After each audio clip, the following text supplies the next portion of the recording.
capítulo 15, verso 11 em diante. É uma palavra já bem conhecida pela igreja.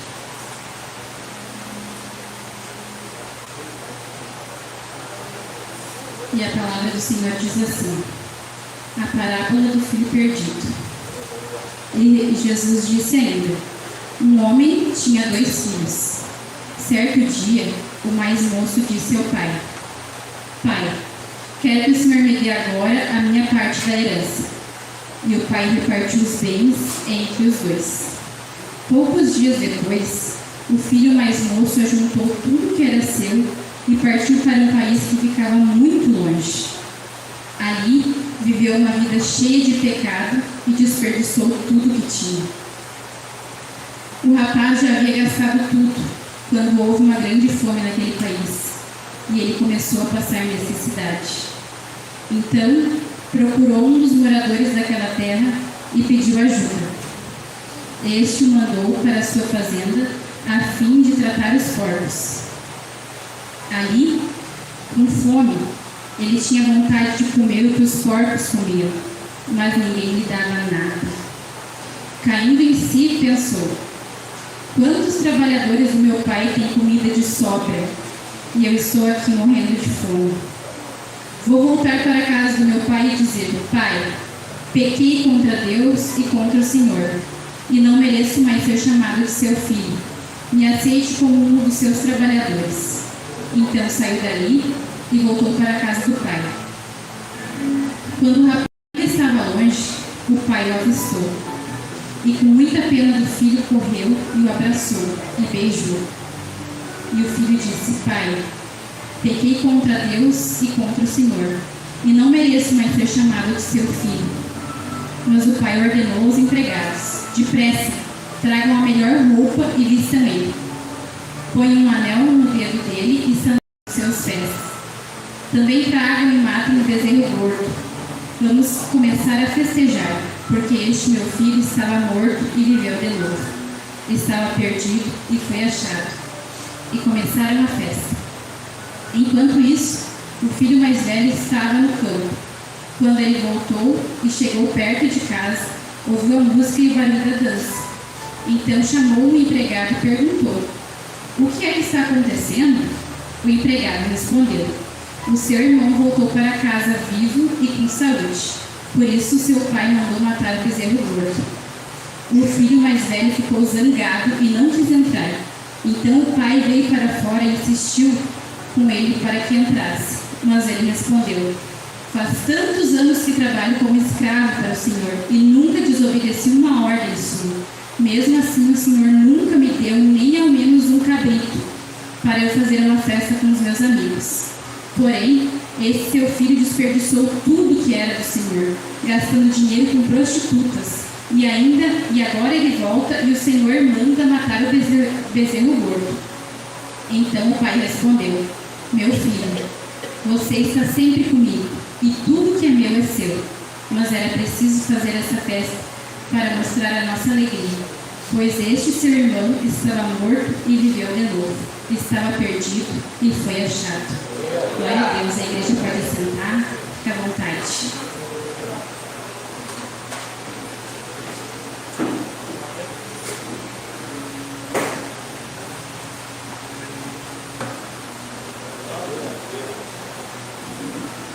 Glória a Deus. No mundo em que nós vivemos hoje, a gente sabe que existe uma crise muito grande de identidade. E as pessoas buscam muita aceitação, buscam chamar atenção e querem que tudo que elas façam seja visto pelos outros. Elas querem ganhar seguidores, likes e serem aprovadas pela sociedade. Essa parábola ela fala sobre um pai e 2 filhos que provavelmente viviam muito bem e tinham de tudo. Eu creio que naquela época, para ter terras e animais e empregados, deveria se viver bem. Mas em algum momento da vida, um dos filhos não estava satisfeito em ter tudo aquilo. Faltava alguma coisa. Ele queria se aventurar, queria buscar algo novo, talvez. E então a Bíblia fala que ele pediu a herança ao pai. E eu creio que o pai deve ter ficado muito triste, porque na cultura judaica, quando um filho pedia a herança para o pai, era mesmo que uma afronta, mesmo que dizer que ele queria que o pai tivesse morrido. E eu creio que isso deve ser muito doloroso para o pai. Mas mesmo assim, o filho pediu e o pai fez.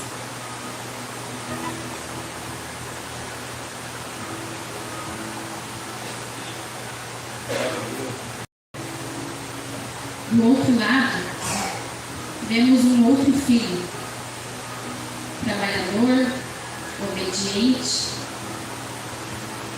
mas que provavelmente não tinha intimidade com o pai.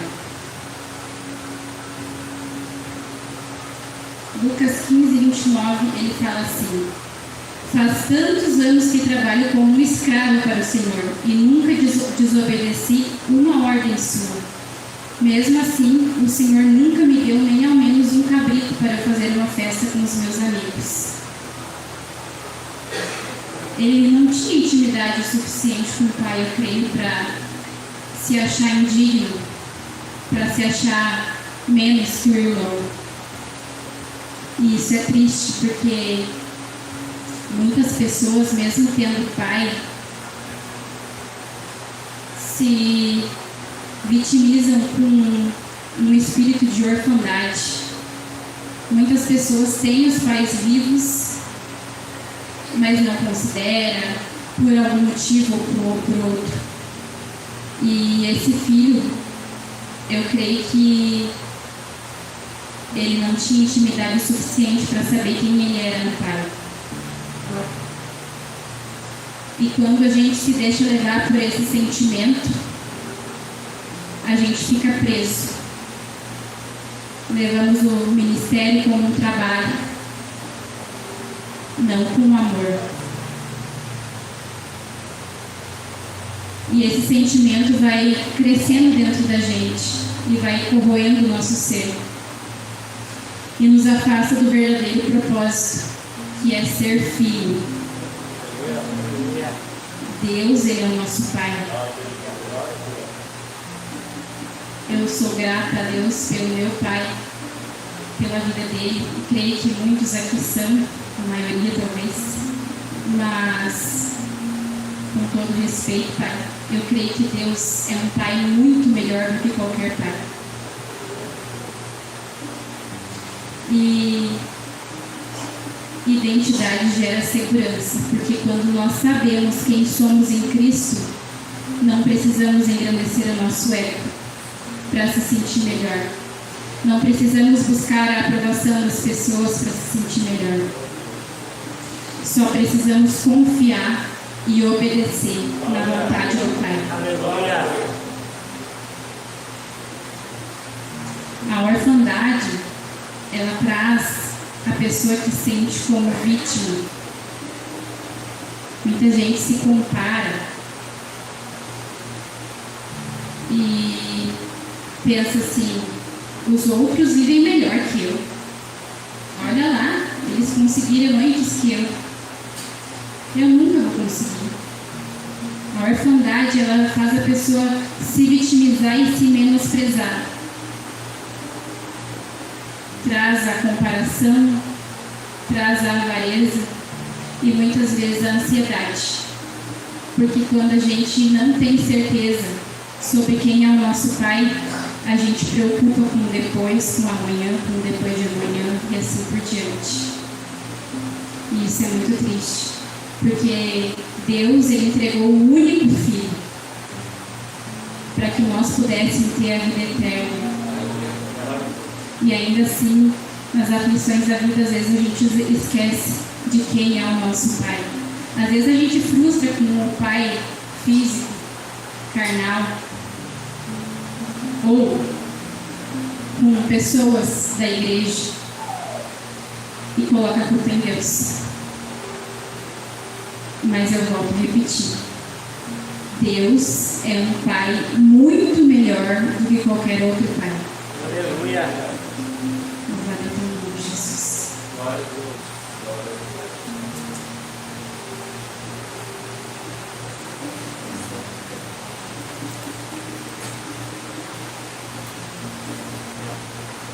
A ansiedade, ela tem sido um mal muito grande nessa geração. Porque quando a gente está ansioso, a gente não consegue pensar em mais nada a não ser no depois. E aí vem a Bíblia e diz assim, em Mateus 6:26. Vejam os passarinhos que voam pelo céu. Eles não semeiam, não colhem, nem guardam comida em depósitos. No entanto, o Pai de vocês que está no céu dá de comer a eles. Será que vocês não valem muito mais do que os passarinhos? Eles não se preocupam porque eles conhecem o Criador deles. E eles sabem que jamais eles deixariam eles passarem fome e passarem necessidade.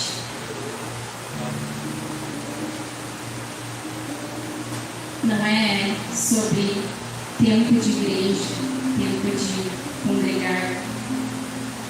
Não é sobre cargo de igreja, mas sim sobre ter um verdadeiro encontro com Jesus Cristo, para que assim a gente possa abrir o coração para deixar o Espírito Santo entrar e nos convencer de quem nós somos no Pai. Aleluia. Essa história tem dois tipos de filhos.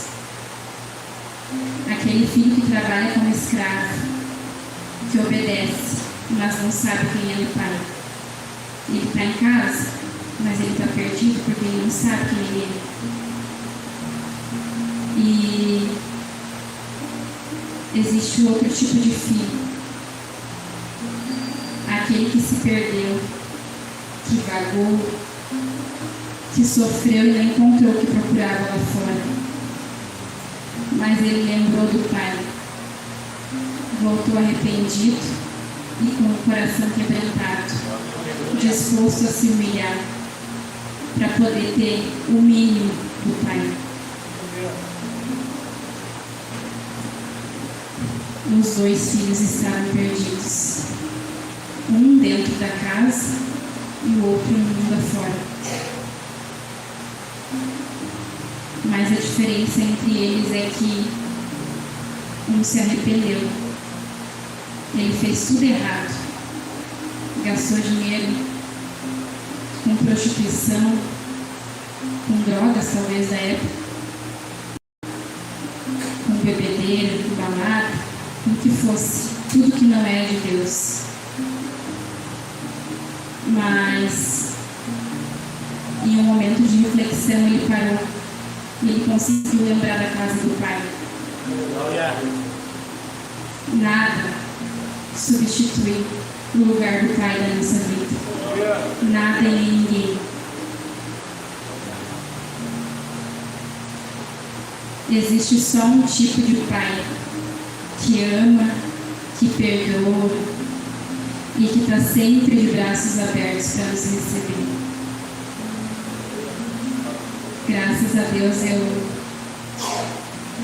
dou graças a Deus pela vida do meu pai e da minha mãe, que eles sempre foram o melhor que eles puderam pra gente.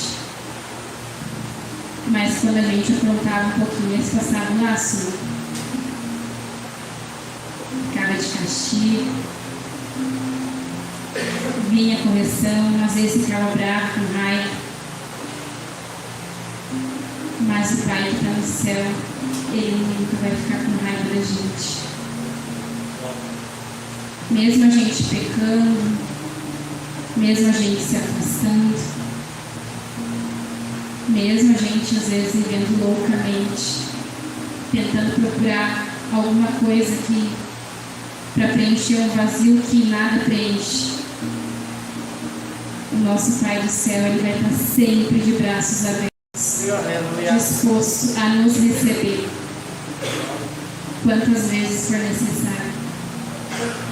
Mas só quem tem um verdadeiro encontro com Jesus e abre o coração para o Espírito Santo fazer morada, Só quem tem esse verdadeiro encontro nunca mais vai querer sair da casa do Pai.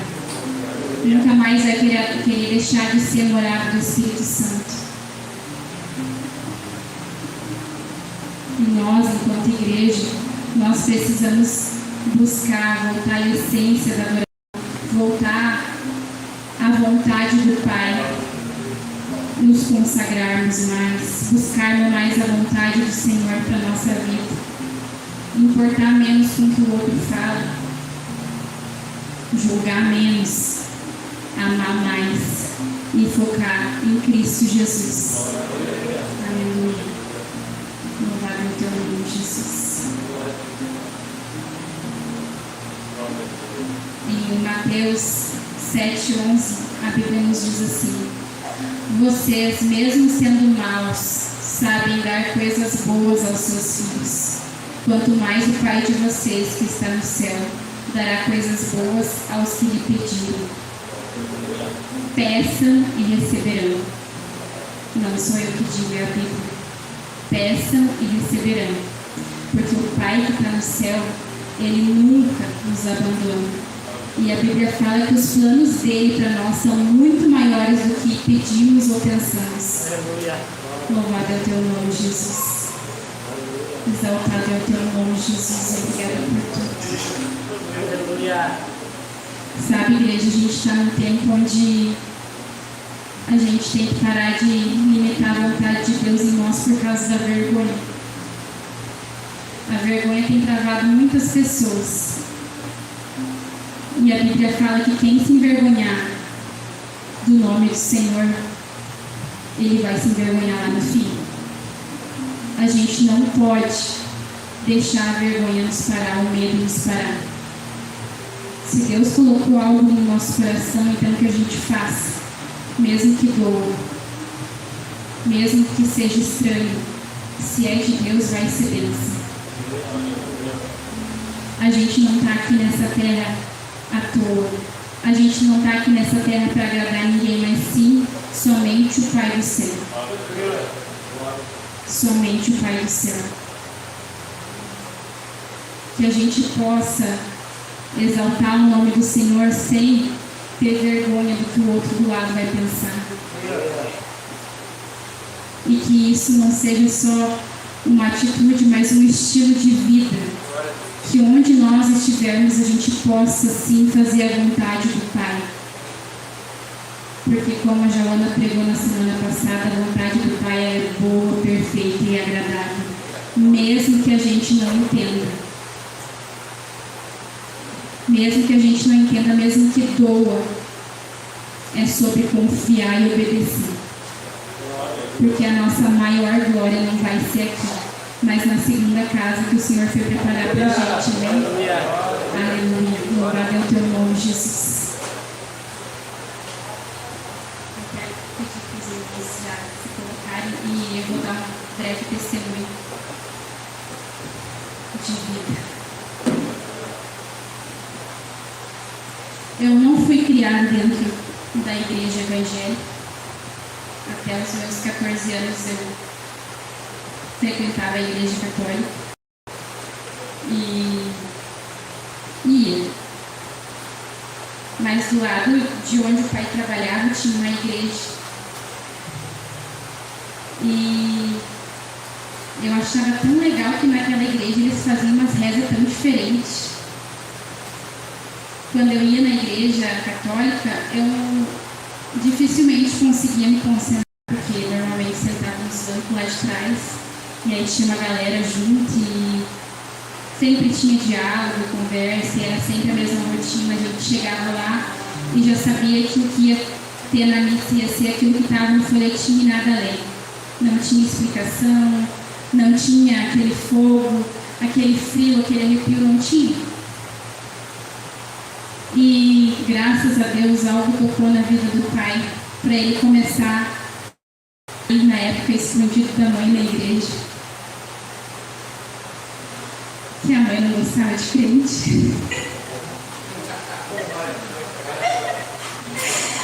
Ai, eu queria muito ir junto. E eu ia.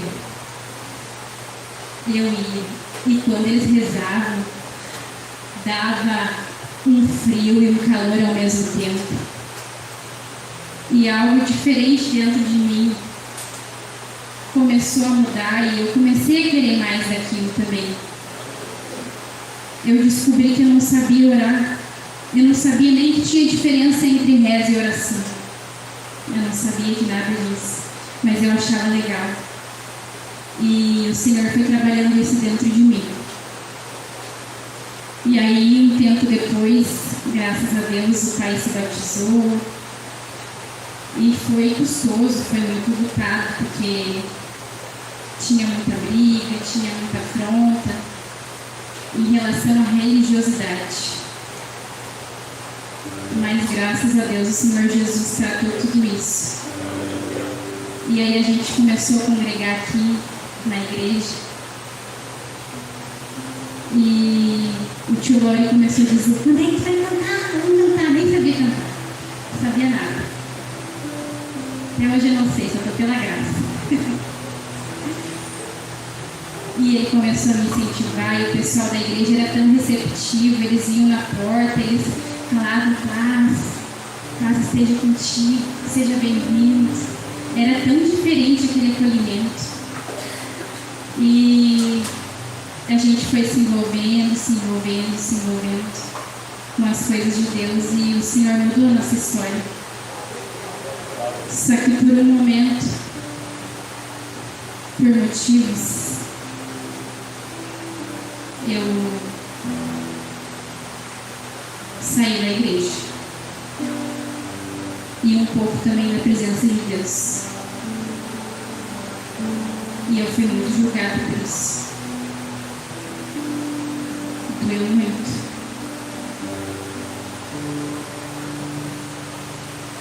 As pessoas falavam coisas que não sabiam.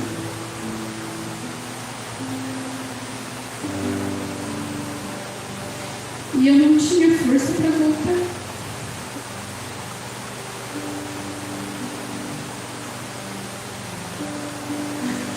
A minha família, por um momento, os meus pais não conversavam comigo.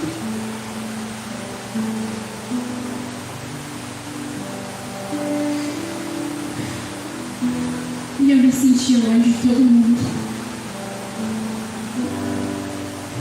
No centro, às vezes, as pessoas que a gente conhecia porque sabiam que a gente tinha saído da igreja, às vezes viravam a cara e aquilo machucava cada vez mais. Mas mesmo agindo da forma errada, eu creio que Deus nunca deixou as pessoas pararem de orar pela gente. Eu me perdi, sim, do caminho certo.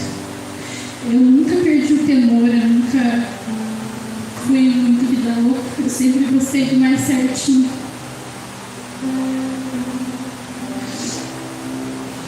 Mas eu não tinha força para voltar. Eu até ia em uma igreja ou outra, às vezes o Thiago não queria ir junto. E às vezes a gente morava um pouco longe, então eu não sabia dirigir, eu não tinha carteira, eu não sabia. Eu acabava não indo. E o ditado mais certo que existe é que quando a brasinha está longe da fogueira, ela vai apagando. E eu comecei a tentar preencher as coisas de Deus na minha vida com roupa, com passeio, com comida, com amizade errada. Só que em nenhuma dessas tentativas eu tive sucesso. E aí eu já trabalhava com o pai nessa época, no mesmo espaço. E quando o meu tio Carlinhos lá da igreja, quando ele botava o olho em mim, ele vinha, eu pensava: Jesus, eu tenho que escapar, misericórdia, lá vem ele. E para quem não conhece o tio, ele tem um jeitinho intimidador, mas depois que a gente conhece, a gente sabe que ele tem um coração grandioso. E ele botava o olho em mim, ele vinha e dizia assim: filha, quando é que tu vai te posicionar? Como é que tá a fé? Eu ficava com vergonha.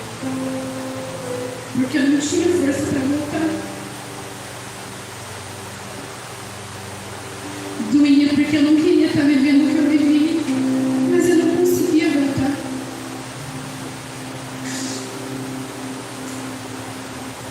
E graças a Deus que depois de alguns anos a gente reconciliou com o pai, com a mãe, com meu irmão, minha irmã. Mas ainda a gente não conseguia congregar em alguma igreja. Parece que nenhum lugar era o nosso lugar. E aí teve um dia, no ano passado, acho que foi, que o tio chegou e eu estava sem cliente. Eu pensei, vai ser agora de novo, meu Deus. E ele disse assim: filha, quando é que tu vai te posicionar? Quando que tu vai reagir? Se o teu marido não tem força para ir, tu tem que tomar conta da situação e ir primeiro. E eu comecei a chorar, porque eu também não tinha força. Mas aquilo, Deus foi trabalhando dentro de mim. E às vezes eu ia e voltava, às vezes o Thiago me levava, às vezes eu ia a pé. E eu indo e voltando, eu dizia: Deus, um dia eu vou conseguir estar junto com a minha família aqui. Um dia eu vou conseguir. E em todos os lugares, todas as igrejas que eu ia, eu amava, porque a presença de Deus, ela se manifesta, o povo de Deus busca Ele, né? Mas a gente sempre tem algum lugar onde a gente se sente mais à vontade. E eu continuei orando e continuei buscando, e às vezes eu não tinha vontade, mas eu ia para a igreja. Às vezes eu ia chorando, às vezes eu ia com chuva. E eu comecei a sentir a presença de Deus de novo. E eu entendi que nada que eu fizesse ia substituir a presença dele na minha vida.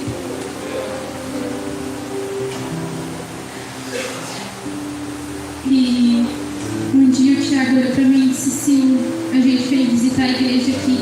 Ele disse assim: o que tu acha da gente voltar a congregar na igreja?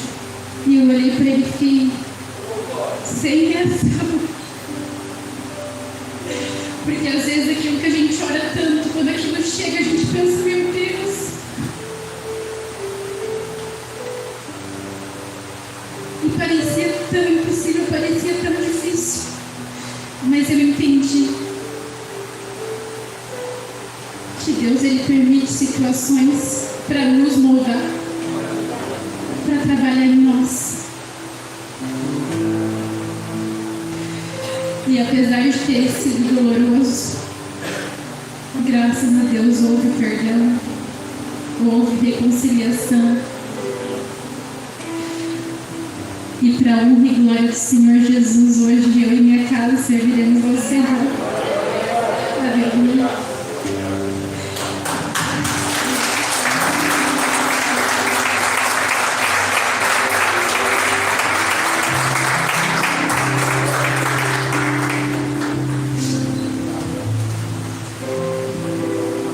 Mas nessa caminhada difícil, Deus coloca pessoas para serem luz, para serem sal na nossa vida. Então eu quero te dizer nessa noite: se tem uma pessoa que tu ora, ou se tu mesmo já esteve longe e está voltando, não desiste. Porque a casa do Pai vai estar sempre de braços abertos para te receber, para receber aquela pessoa por quem tu tanto ora. Não desiste. Ora até acontecer, porque no tempo certo o Senhor vai trabalhar. Aleluia.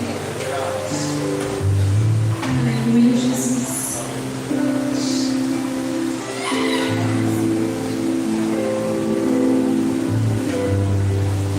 Eu quero pedir para a igreja se colocar de pé.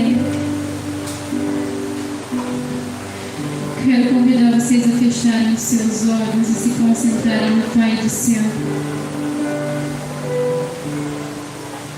Busquem a presença dele enquanto a gente ainda pode. Dá liberdade para o Espírito Santo agir na tua vida e sobre a tua vida e através da tua vida.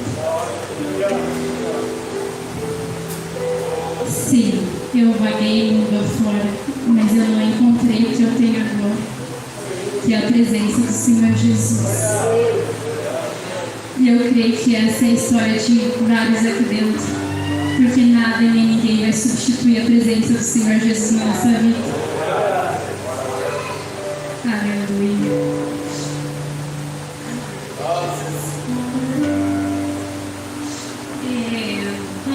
Vaguei mundo afora, mas não encontrei o que tenho agora. Eu tenho você.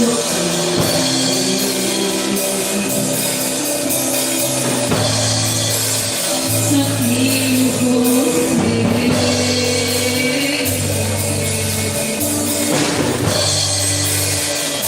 Eu vaguei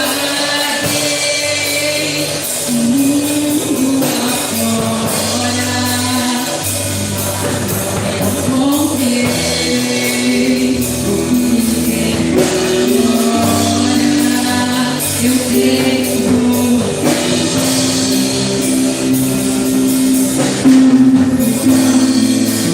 só tenho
que